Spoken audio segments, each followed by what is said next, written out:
Please sit down. Thanks. You can remove your mask. Understood?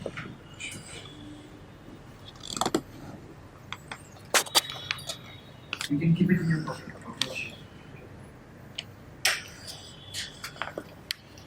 Rajesh, please describe yourself. Sir, as you know, my name is Rajesh Kumar. I was born in Rohtak district of Haryana state. I have done my graduation in MBBS from Government Medical College and Hospital, Chandigarh.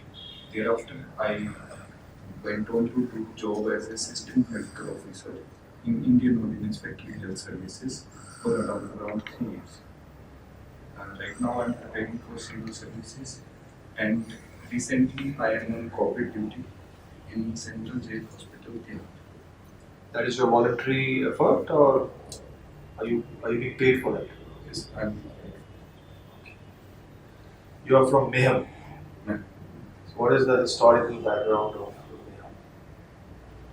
Sir, Mohan is an ancient city, uh, going back to the times of Mahabharata, where one of the Pandavas was captured by a local tribe there, and Arjun himself had to come in order to get his brother back from that.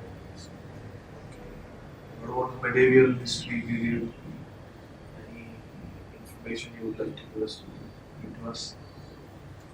Sir, in the modern times, basically it has been at the center of political activities during the colonial struggle, and also after independence, it has been at the center of political activities. So, we have heard about Jani Chor Ki Bawi. What is that? Why is it famous? Sir, it used to be a water harvesting system during medieval times, where people used to get water from that place. However, when it got into disuse, because there are certain stories associated with Jani Chor Ki Bawi. In fact, there is a saying that some underground linkages are there from that place to other places, and there used to be a famous, like we can say, thief by the name of Jani Chor, who used to get whenever a person used to follow him, he used to go and hide in that locality. If you are DM of that particular district, how will you revive these water bodies? Sir, in this regard, we have to focus both on traditional and modern systems. So, in order to revive these traditional harvesting systems, because that area is having issue of water crisis also. So, we should first of all involve the community into the management of these water harvesting systems. This can be done by engaging the community in the management of these water bodies.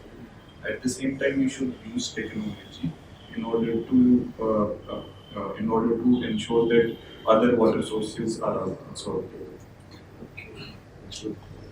available. Why was methylprednisolone in news of late? Sir, methylprednisolone is a steroid. So it was used in the, it is being used in the treatment of COVID disease as such. However, because steroids have the properties to reduce the immunity of the body, so because of that, post-COVID complications related to steroid use are there. One of the complication is that body becomes prone to opportunistic infections like fungal infections. At the same time, because of long-term use of steroid, eye-related problems and other problems also. Thank you. So Rajesh, you are a doctor. So I would like to ask, what are the problems of healthcare sector in our country and the National Health Policy of 2017, how it tries to address this? If we go priority wise, at present, India is going through the second wave of pandemic. due to SARS-CoV-2. So I will say that is the foremost priority for healthcare sector at present. Second aspect is that nutritional related issues are there. The rate of stunting and wasting is very high in India. Third aspect is non-communicable diseases. Uh, in fact, from 2013 onwards, the share of mortality on account of non-communicable diseases has surpassed communicable diseases. So these three things I will say are the major problems that India is suffering from. With regard to these issues, national health policy, first of all, is focusing on increased investment in public health. So if we invest more on the primary health, especially, so it would reduce it would work and reduce in all these aspects. Second aspect is it is also focusing on non-communicable diseases. In fact, in line with that policy only, these programs, national program for non-communicable diseases have been launched. So in order to ensure that we take care of the emerging issue of non-communicable diseases. So, do you think India is handling COVID-19 crisis well, and do you think we are prepared as a country for the third wave? Ma'am, I would say that during the second, we handled our first wave very nicely. However, during the second wave, we faced many challenges on account of laxity in the COVID appropriate period. Second was that the preparedness and planning for eventual increased usage of oxygen or other essential medicines that are needed for the management were not there. Right now, the cases of COVID are reducing. So we can say that we are handling the crisis in a better way compared to the say 1 month back. However, we should not be relaxed and we should be prepared for the third wave. Right. So let us say in the DM of a district. So what steps would you take to ensure that the women in your district would be empowered? Ma'am, in order to ensure women empowerment, uh, I would personally focus on two, three aspects. First is that all the government schemes related to women should be implemented on the ground. Second would be that community empowerment and use of various cultural items. For example, if I belong to Haryana, I also have a hobby of Haryana ragas. I think we can use those cultural aspects of the state in order to emphasize that the role of women is very significant. This will go a long way in empowering the women of the state. And my last question: 21st century is called as an Asian century. So India has a major leadership role to play in today's world. So, in what areas can India show leadership role? And, it is rightly said that 21st century Asian century, China and India are going to play a major role going forward. In fact, India is playing a role with various international institutions also, like we are having ISA, CDRI. Other areas where India can play its role is first is with regard to the health sector, because this pandemic has shown that the health of various countries are interrelated. So India, in fact, was the chairperson, holding the chair of WHO for this regard. And second is India is also a major manufacturer of vaccines for the world. In fact, close to 20% vaccines are being manufactured in India world over. So, in this regard, India can play a role. Second aspect is in the soft power. India, with its long cultural history like yoga and the other practices, traditional practices, including we have Ayush also. So, with these things, India can help the world to solve the problems the world is facing. Rajesh. Rajesh, I can see from the service questions There are two IAS services, and we have given a preference to customer-centered access over IT. Any specific reason for this? Sir, I like all the services on offer. That's why I opted for all the services. With regard to IRS, IT, and customs, so I think because both are good. Because customs there is a more of a field work, so I have given a preference for that. Okay, after the present regime has changed its instance towards the faceless assessment, so you that let you change your mind, right? So before faceless assessment, even IT also used to go on field, and they were more into the fields, even sometimes more than customer and access officer. After this faceless assessment, I guess you have changed your mind. Is it so? So not because of space-based assessment. This is on account of my interaction with my seniors and my personal choice that I would prefer customs. Plus, I think in case of customs, also technology is being used, and in fact, it will be used in a more way. So technology is the future for both the services. More with the Indian Ordnance Factory Health Hospitals. Government is corporatizing this Ordnance Factory Board. So, what led government to take this decision? And is it the right decision to corporatize board? Sir, with regard to the first question, sir, this was on account of many reasons. Because Ordnance Factory Board is a government entity, so it had certain inefficiencies in defense production. The yearly annual turnover of the organization was rupees 13,000 crore, and it has been stagnant for quite a time. So no improvement in defense production was there. Second was that the overhead cost was very high. 33% expenditure was for overhead costs. So that created problem. Plus, there was lack of autonomy in the management because it was a government entity.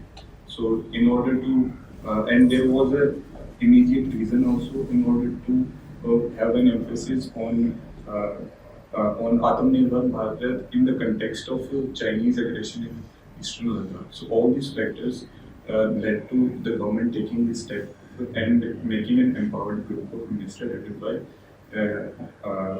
Defense Ministry itself. Moving on to the second question, the corporatization is a first step. It would provide the necessary autonomy to the management, and second would be that it will make it a corporate entity. So the business decisions would be taken in a more fairer way. However, it is only the first step.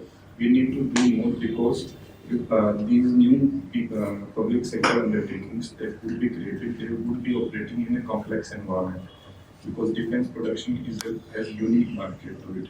So I think we have to consider that also in order to make this step successful. So you must be happy with the prioritization of PSC. Sir, prioritization of PSU can be good in some instances and can be bad in other instances. It would depend on the case. For example, if a private sector is One not of the bad instances, the second part of the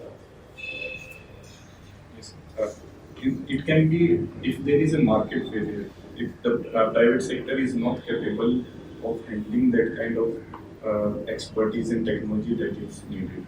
So in that case, the privatization can be challenging.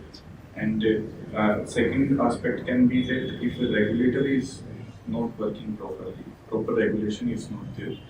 In that particular case, unfair advantages are given to some companies, chronic capitalism can be there. So in these 2-3 instances, the privatization may not be as successful as the intention that is. And we have also worked with the inmates in Bihar. So, I'm right now working on you are working on it.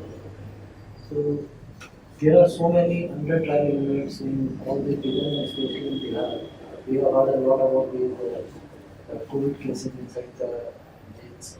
So, what solution can you provide? If you are a SP for particular, you say prison, so what steps you will take to solve this problem of under trials staying overstaying in the jails, and also there are many who they don't have money to pay their bond and all, and they're also there. So what step you can take to So, decongest our jails?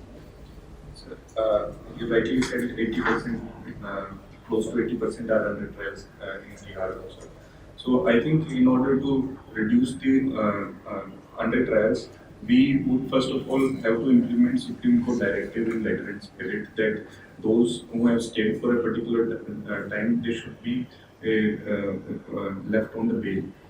Second would be that sometimes what happens is that under trials go for a judicial proceeding and there is absenteeism on various due to various reasons.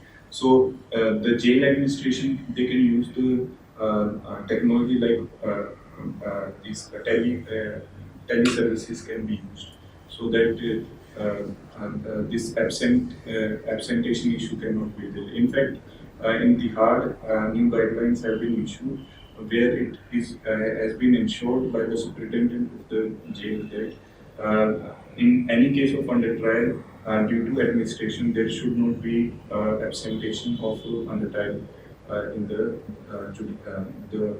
court of law. One last question from my side. So, what is our health budget? Like, what percentage of total budget is dedicated to healthcare? So last year we increased our health budget by approximately 113%. So I'm not So, exactly how much it is of the total budget? 10%, 20%, 50%, 5%. sir, except that I'm not able to show that. And we also face this oxygen crisis during the second COVID wave. So why do you think India is such a technologically advanced country and we are still facing oxygen crisis? So oxygen crisis was on account of multiple factors because first of all the planning because there was a rapid spike in the demand for oxygen. Even though we produce sufficient amount of oxygen in our country, but in that small amount of time, getting oxygen reach to a particular location was very challenging. Don't you think that Delhi itself has a bad air? So there is air pollution in Delhi all the time. We don't have even one oxygen plant in Delhi when this second wave came. Yes, sir. The Delhi is dependent on the neighboring states for its oxygen supply. So it is on account of the directive of the Supreme Court that new industries would not be established. That was one of the reasons for not having sufficient number of plants in Delhi itself. But I think the problem was more due to lack of planning and the transportation of oxygen to the hospitals. If I can share a anecdote like recently one of my friend told how the oxygen crisis in Jaipur was involved. So in that particular aspect, the hospital management went on to over. So if there was say 100 beds, so they admitted 200 people in that figure. So if normally if a tanker would go on for say 2 days, so in that particular case, that tanker would be finished by 1 day because 2 times the demand is there. So in order to the frequency of tankers coming to that hospital was as old as the one tanker would come in a day in 2 days. So when there are double the they have to come a little faster. So Surely you are talking about so that hospital transport. don't have oxygen storage facilities. Yes. So you must have read that suicide has been decriminalized. Is it good or bad? Yes, it has been decriminalized. It is a step in the right direction because suicide is a mental illness as such. So criminalizing an act due to mental illness would be unethical also because if a person is suffering from say depression, major depression, is suffering from, he attempts a suicide. If that suicide fails, so he is going to be put behind the bars. So his problem would be exaggerated rather than solving his problem. Rather, he should be getting the mental health care services as in the mental health care act, right to mental health has been made a legal right also. So I think that is a step. So what about abatement to suicide then? If we are not punishing the person who's committing the crime, erstwhile which was a crime of suicide, if we are letting him go free, what about the person who is instigating him to do the same? How would we deal with that? So in this aspect, the person who is suffering is having things that are not in his own control. But the person who is abetting is having modified intentions and is encouraging a person to commit a suicide. So I think the motive behind both the activities are different. So a person committing a suicide is doing damage to himself or herself only. While a person who is abetting the suicide, in that particular case, he is having modified intentions are wrong, plus it is resulting in a loss of life if that suicide attempts comes to its conclusion. So I think that the society would treat as a criminal offense. And yesterday the CJI made a statement that 5 yearly elections are not enough guarantee against tyranny by executive. What is your take on that? Did you read yesterday's newspaper? Yes, sir, I read yesterday's. The statement was 5 साल में अगर हम periodic elections करवा रहे हैं, so that is not a guarantee against despotic leaders or despotism in the governance. Yes. So this is because there are multiple types of democracy, as we talked about it. One can be that only during the process of election, when election process is happening, the election procedure itself is fair and democratic.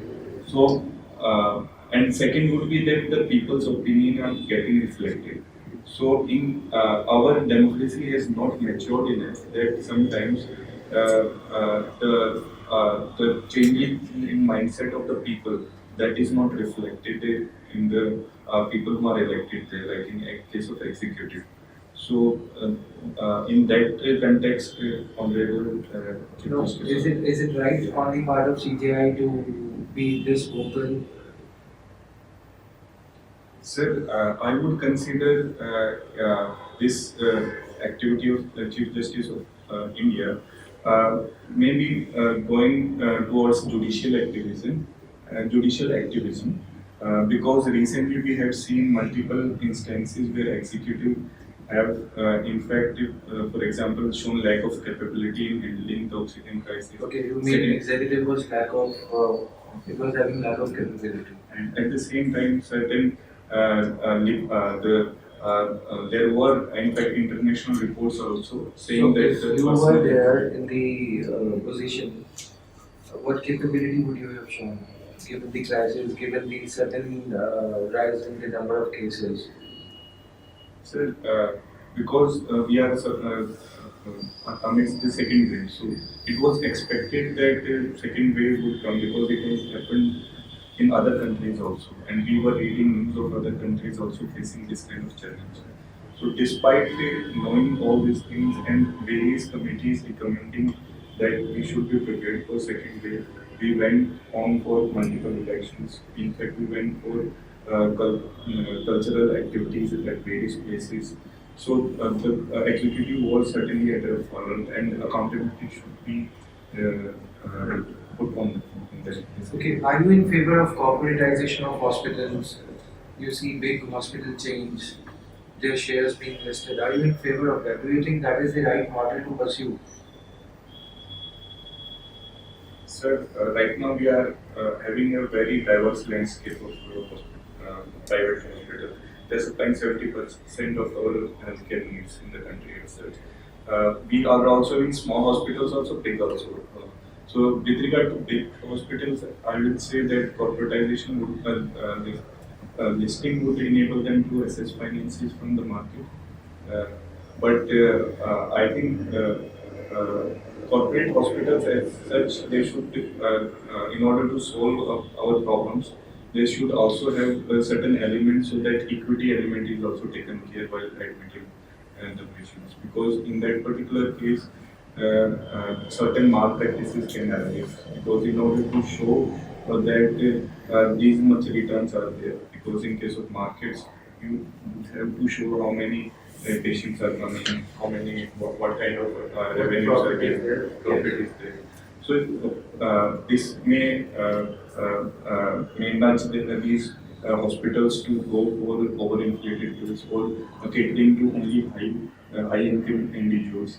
And at the same time, the chances of malpractices of over prescription of medicines, tests, and procedures may increase. So that's a challenge that there. So, what is the difference between industrial grade oxygen and medical grade oxygen? So primarily there are two differences. First difference is with regard to the percentage of oxygen. It should be more than at least 95% of oxygen. Second is that in case of industrial oxygen, certain gases which may be unhealthy to the body can be there. Say for example chlorine is there, 99% industrial oxygen, and some chlorine is there, but that would not be considered medical oxygen. Medical oxygen be healthy, must be safe to the individuals because it is going to be given to the human beings. So this it should have safety, that no poisonous area should be there, and the percentage of oxygen should be more than at least 95%. Over to you, sir. Yeah, you are studying in government hospital, government college, medical college. Yes, sir. I studied in government hospital. Don't you think that government has wasted so much of money on your medical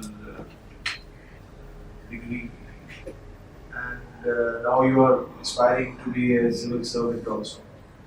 So, how do you justify that, and how can this education be helpful when you become an IAS officer? Yes, sir. In India, the education cost is highly subsidized, especially higher education. In case of professional courses, the expenditure from government side is very high.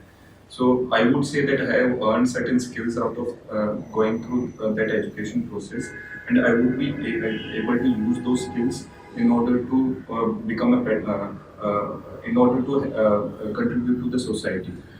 When I go into administration, say I would be, I feel I would be able to expand on the knowledge I am having and contribute to the betterment of administration. During this pandemic, also the relevance of those administrators who are having background in medical science was also emphasized.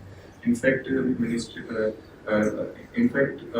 Department of Personnel also prepared a list of those IAS and IPS officers who had medical science background, because our administrators are journalistic in nature. So if a person is having a background in medical science, then his capabilities can be empowered, and in order to tackle specific issues, they may be better having better utility. For example, a COVID crisis, a person with medical background would be able to manage that particular situation in a better way because of the knowledge he has gained. And in fact, there have been case studies where people having medical science background, like district administration of Rank-108 in Maharashtra, the administration was able to predict the oxygen crisis in the second wave. So the PSA plant, oxygen plant was established there. So I think I would be able to contribute to the administration with my knowledge in medical science. You said you have an interest in Ragini. Can you tell us something about this unique art form? Sir, Haryanvi Ragini is a folk song in Haryanvi language. So initially, if the word Ragini itself has the origin from the word Rag of classical music. However, it is a folk variant where various compositions are recited. Initially, it was part of a theatre form called San, where Raginis were used to narrate a particular incident. Now we are having individual Raginis also on various themes, and we call it Futkar Raginis are there. So in this process, it is a poetic composition in the Haryanvi language, and this song is sung in Haryanvi language. Which is your favorite Ragini? I love Rajas Can you sing, Ragini? Oh, that's wonderful. Yeah. Please.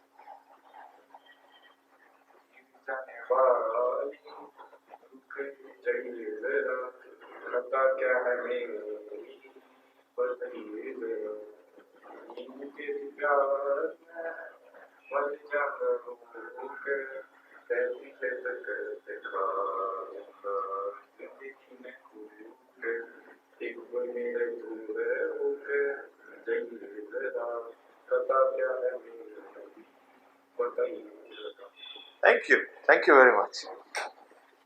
आप बहुत अच्छा गाते हैं. We'll call you after 5 minutes.